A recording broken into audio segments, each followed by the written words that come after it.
Shalom, selamat malam, salam sejahtera bagi kita, saudara-saudaraku yang dikasihi dan diberkati Tuhan. Kembali pada malam hari ini kita berjumpa dalam renungan malam 17 Agustus 2023. Dan sebelum kita bersama-sama membaca dan merenungkan firman Tuhan, mari kita berdoa. Bapa, di dalam nama Yesus kami mengucap syukur atas kasih setia rawat berkat Tuhan dalam kehidupan kami. Terima kasih ya Tuhan. Saat ini kembali kami ada waktu dan kesempatan untuk bersama belajar dari sebagian firman-Mu. Terangi kami, bimbing kami dengan kuasa-Mu, sehingga kami dapat mengerti dan memahami maksud dan kehendak firman Tuhan dengan baik. Dalam nama Tuhan Yesus kami berdoa dan mengucap syukur. Amin.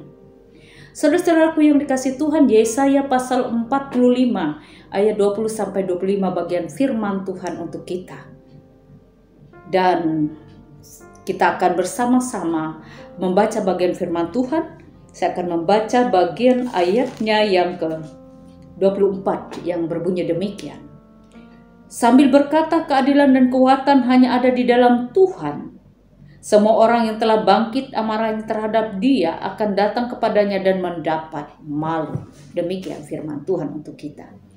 Bapak Ibu Saudara-saudaraku yang dikasihi Tuhan, tadi pagi kita sudah mengikuti, baik itu di media massa, media sosial, maupun secara langsung upacara Hari Kemerdekaan Republik Indonesia yang ke-78 tahun. Indonesia sudah merdeka, tetapi sepertinya cita-cita masyarakat adil dan makmur, apalagi sejahtera, itu belum seluruhnya terwujud. Karena justru ketika penjajah secara politik telah hengkang, penindas, pemeras, penipu itu datang justru dari bangsa sendiri. Kenapa? Karena korupsi masih banyak terjadi di kalangan masyarakat luas, mulai dari pusat hingga pelosok-pelosok sampai ke daerah-daerah, mulai dari kalangan birokrasi, parlemen, kemudian juga hukum dan pengadilan. Dan semuanya itu menjadi masalah besar yang dapat meruntuhkan sendi-sendi bernegara. Nah, dalam hal ini masing-masing orang dan kelompok berjuang untuk dirinya atau untuk kelompoknya sendiri, saling menghujat, saling menyingkirkan antara satu dengan yang lain. Lebih-lebih ketika pilkada atau pemilu, isu-isu sara digunakan untuk mengunggulkan diri sendiri dan kelompoknya, juga untuk menghancurkan calon lain dan menyingkirkan pengikut-pengikutnya. Sehingga masyarakat dibuat gaduh terus. Kebinekaan dan kesatuan bangsa terancam.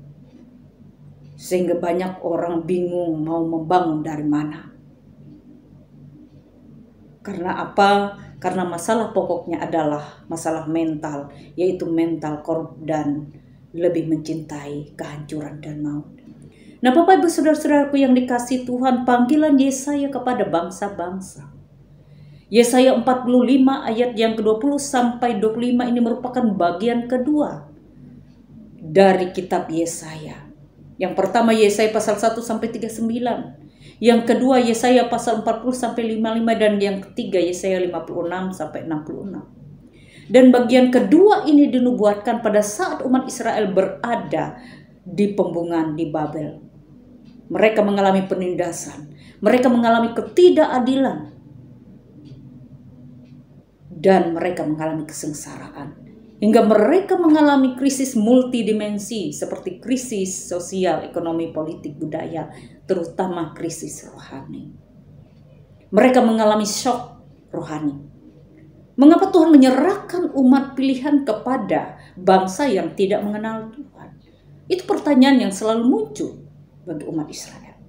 Syok rohani menjadikan mereka skeptis, mereka kecewa, mereka frustasi. Dan di tengah keadaan umat yang demikian, Yesaya memberitakan bahwa waktunya sudah dekat di mana Tuhan akan bertindak memberikan pembebasan melalui Raja Koresi, yaitu Raja Persia. Dan untuk menyongsong itu, bangsa-bangsa termasuk orang-orang Israel di dalamnya hendaknya mempersiapkan diri dengan berhimpun datang bersama-sama. Tampil bersama untuk melakukan apa? Tidak hanya sekedar tampil ke sana kemari. Tidak hanya supaya ingin populer, terutama mungkin dalam kelompok atau kalangan tertentu. Tidak hanya untuk kelihatan keren, tampil kaya, sok religius. Tetapi dalam hal ini Bapak Ibu yang kekasih dalam Tuhan, yang terutama adalah Yesaya ingin supaya berhimpun untuk datang tampil melakukan apa yang dikehendaki oleh Tuhan. Menyuarakan keadilan, menyuarakan kebenaran. Dan dalam hal ini, Bapak Ibu yang kekasih di dalam Tuhan kita Yesus Kristus melakukan pekerjaan Allah yang besar dan menyatakan itu di dalam kehidupan kita, dalam kebersamaan. Dan ketika saat ini kita sebagai bagian dari bangsa Indonesia, karena umat Israel juga menjadi contoh bagian dari bangsa yang sudah dipilih di tengah-tengah umat yang lain, di mana mereka dipakai oleh Tuhan untuk menyatakan kuasa dan kebesaran serta kasih Allah yang nyata. Dan dalam hal ini, kita pun menyatakan mewujudkan kasih dan kebenaran itu. Betapa besar dan ajaibnya pekerjaan Allah yang Maha Kuasa, adil dan benar dan segala jalannya Allah segala bangsa. Dan ketika hari ini kita merayakan hari ulang tahun kemerdekaan Indonesia. Indonesia adalah masyarakat yang majemuk yang mengikrarkan Bhinneka Tunggal Ika. Maka dalam hal ini kita bukan di dalam perbedaan, bukan untuk saling menyingkirkan, tetapi untuk saling memperkaya. Di dalam setiap perbedaan-perbedaan yang ada. Perbedaan bukan untuk saling menghancurkan. Tetapi justru di dalam keanekaragaman tersebut benar-benar kita menunjukkan sikap. Bagaimana sebagai orang-orang yang meskipun berbeda tetapi satu adalah. Dan dalam hal ini kita hendaknya menyatakan melalui kebersamaan kita, bagaimana kelompok satu dengan kelompok yang lainnya menjadi bagian yang tak terpisahkan di dalam wadah sebagai bangsa Indonesia. Tidak ada pemaksaan kehendak atas kelompok atau golongan-golongan tertentu, atau keadilan, keserakahan, dan korupsi. Panggilan untuk berhimpun datang dan menampilkan keadilan dan kebenaran itu justru sangat relevan pada saat ini. Kita hidup di tengah berbagai macam kesulitan dan peperangan. Umat Kristen dalam hal ini dikehendaki oleh Tuhan untuk menjadi saksi yang mendorong, terlibat dalam berhimpun dan bekerja sama dengan orang lain di dalam menampilkan keadilan dan kebenaran Allah di bidang hukum, ekonomi, sosial, politik, mulai dari diri sendiri, keluarga, jemaat, masyarakat, sesuai dengan kapasitas kita masing-masing. Karena itu di momen hari kemerdekaan ini, mari kita sebagai bagian dari warga Indonesia, kita menampilkan, menunjukkan, memperjuangkan, dan mewujudkan dalam kehidupan kita secara nyata keadilan dan kebenaran Allah. Kita menyadari tidak mudah.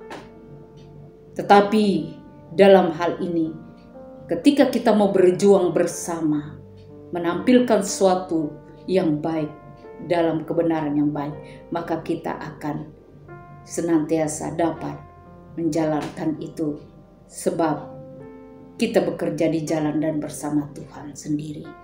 Selamat Hari Ulang Tahun Republik Indonesia yang ke-78. Merdeka! Jayalah Indonesiaku. Tuhan Yesus memberkati. Amin.